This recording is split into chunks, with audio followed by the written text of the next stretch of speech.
ابو داؤد میں حدیث ہے ایک دفعہ پڑھ لو صبح کے وقت لا الہ الا اللہ وحدہ لا شریک لہ لہ الملک ولہ الحمد وہو علی کل شیء قدیر. شام تک اللہ کے قلعے میں ہو, اللہ کی طرف سے شیاطین کے اگینسٹ قلعے میں ہو. شام کو پڑھ لو صبح تک قلعے میں. ابو داؤد ترمذی میں ہے کہ جو شخص صبح اور شام تین دفعہ آخری 3 سورتیں پڑھ لیتا ہے ہر چیز سے اسے کفایت کر جائے گی.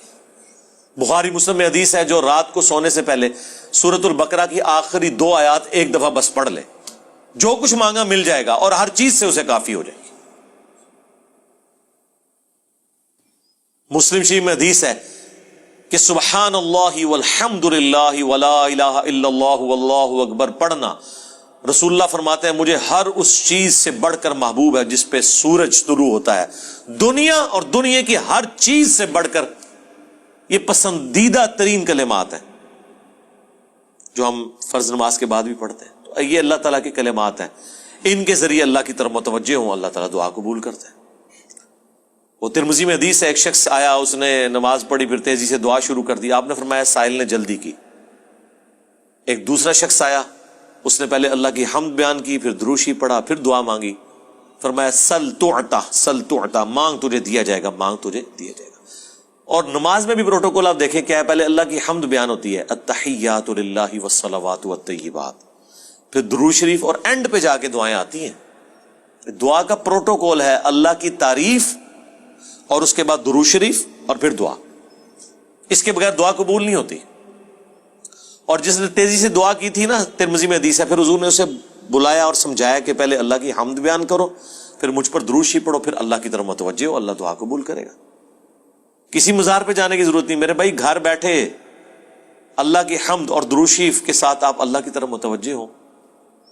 مسلم شریف میں حدیث ہے جو اذان کا جواب دے وہی کلمات ریپیٹ کرے, حی علی الصلاح حی علی الفلاح پہ لا حول ولا قوت الا باللہ کہے, اور اس کے بعد مجھ پر ایک دفعہ درود شریف پڑھے اور الوسیلہ والی دعا مانگ لے, قیامت کے دن میری شفاعت اس کے لیے حلال ہو جائے گی. اللہم اجعلنا منہم آمین. کتنے پیارے پیاری چیزیں ہیں جو نبی علیہ السلام نے تعلیم فرمائی ہے. ہم نے اس لیے سنت اذکار کارڈ لکھے میرے بھائی, یہ میری سالوں کی محنت ہے جو میں نے ایفرٹ پٹ کر کے اس چیپٹر کو کلوز کر دیا. Green card, blue card, orange card. میں بالکل خبتیوں کی طرح 2008 سے لے کے سمجھ لیں 2010 تک میں نے کوئی حدیث کی کتاب کا چیپٹر نہیں چھوڑا جس میں اللہ کے نبی کے وظائف کو تلاش نہ کروں صلی اللہ علیہ وآلہ وسلم. پھر حدیثوں کی صحت کے پیچھے, پھر جتنے علماء نے اذکار کی کتابیں لکھی وہ, پھر اذکار کارڈ جو چھپے تھے, اس کے بعد میں نے ایک انٹلیکچوئل ترتیب کے ساتھ یہ اذکار کارڈ لکھے, آخرت کا بلو کارڈ اور گرین کارڈ. ہماری ویب سائٹ پہ رکھے ہیں, ڈاؤن لوڈ کریں تو اس کو پڑھیں, ان کے ترجمے بھی ساتھ لکھے تاکہ آپ کو سوز و گداز فیل ہو. صرف عربی پڑھنے سے تو نہیں آپ کو پتہ چلے گا اگر آپ کو پتہ ہی نہ ہو کہ اس کا مطلب کیا ہے. حسبنا اللہ و نعم الوکیل.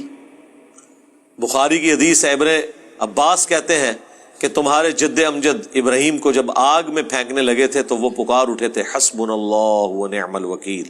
اور تمہارے نبی پہ بھی جب مصیبت آتی تھی وہ کہتے تھے حسبنا اللہ و نعم الوکیل.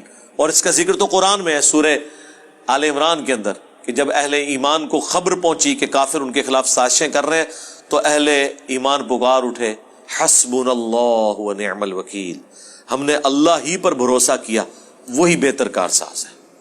اب یہ جب آپ کا کنسیپٹ ہوگا تو یہ اللہ کے صفاتی ناموں کے ساتھ آپ متوجہ ہو رہے ہیں.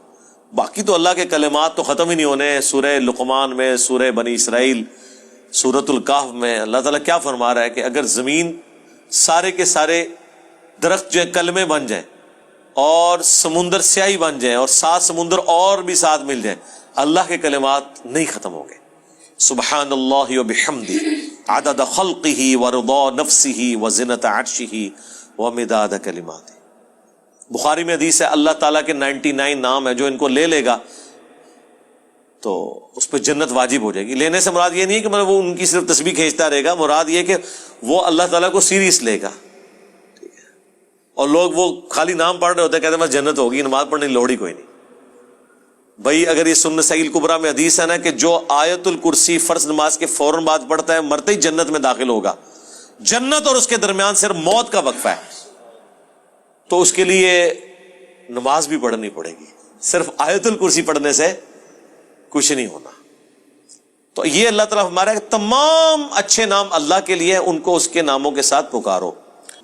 سورۃ الحشر کی آخری 3 آیات پھر احادیث میں بھی آئے ہیں، سنن ابی داؤد میں حدیث، ترمذی میں، کہ جو شخص ان کلمات کے ساتھ متوجہ ہوتا ہے، اللہم انی اسألک بانک انت اللہ لا الہ الا انت الاحد الصمد الذی لم یلد ولم یولد ولم یکن لہ کفوا احد، تو اللہ تعالیٰ اس کو واپس نہیں کرتا.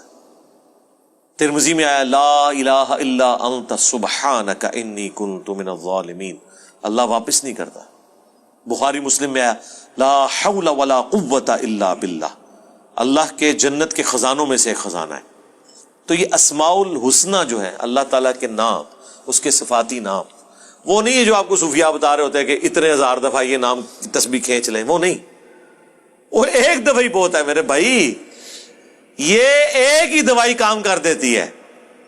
زیادہ زیادہ 3 دفعہ دعائیں آئی ہوئی ہیں، 7 دفعہ آئی ہوئی ہیں، 10 دفعہ آئی ہیں، اس سے زیادہ نہیں، سوائے تسبیحات کے جو 33 دفعہ ہیں یا 100 دفعہ ہیں. دعائیں تو آپ کو آیت الکرسی ایک ہی دفعہ پڑھنی ہے فرض نماز کے بعد.